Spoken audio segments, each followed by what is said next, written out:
Hello, আসসালামু আলাইকুম। Welcome to my channel Kulsum daily life with gardener.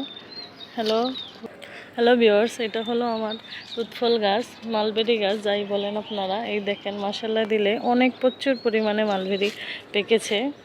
এই যে প্রচুর পরিমাণে মালবেরি পেকেছে। মালবেরির বারে ডাল সহকারে নিয়ে গেছে। এখন কিছুটা একটা হারভেস্ট করব। এই দেখেন, মালবেরিগুলো পুরো কালো কালো হয়েছে। যাদের শরীরের ভিতরে রক্ত শূন্যতা আছে, এই মালবেরি খেলে অনেকটা রক্ত শূন্যতা পূরণ হবে। আম গাছের অবস্থা খুবই খারাপ, ঝড়ের কারণে সবগুলো আম ঝরে গেছে। ফুল তো ভালোই ধরেছিল, তো আমগুলো সব ঝরে গেছে, এখন কিছুই নেই। কাটিং থেকে কত ভালো বগনবিলাস হয়েছে। এই যে বগনবিলাসের ফুলগুলো অনেক সুন্দর হয়েছে। এই তো হলো নয়নতারা, খুবই সুন্দরভাবে ফুটে গেছে। বেলি ফুল গাছে ফুল আসছে, আর গোলাপ ফুল গাছটা খুবই ভালো গ্রোথ হচ্ছে, কলি আসছে, অনেকগুলো ডাল আসছে। এই যে লাল লাল নতুন নতুন ডাল আসছে। বাগান একটা মরিচ গাছ, আর মাশাআল্লাহ দিলে দেখেন মরিচের অভাব নেই।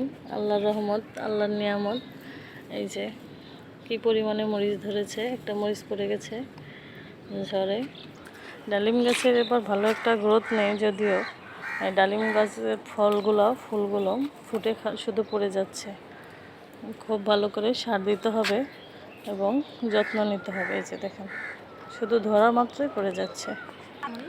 লেবু গাছে ওই দিনকা কাটিং করে দিয়েছিলাম, ছত্রাক আর পোকামাকড়ের কারণে পাতাগুলো কুঁচড়ে গেছিলো। ওদের সাথে শেয়ার করলাম ওটা ভিডিও। ডাঁটাগুলো দেখতেও যেমন অসাধারণ, খেতেও ওরকম অসাধারণ। পুঁইশাক গাছগুলো মাশাআল্লাহ দিলে অনেক সুন্দর হয়েছে। এখান থেকে আমি উঠিয়ে উঠিয়ে অন্য জায়গায় লাগিয়েছিলাম।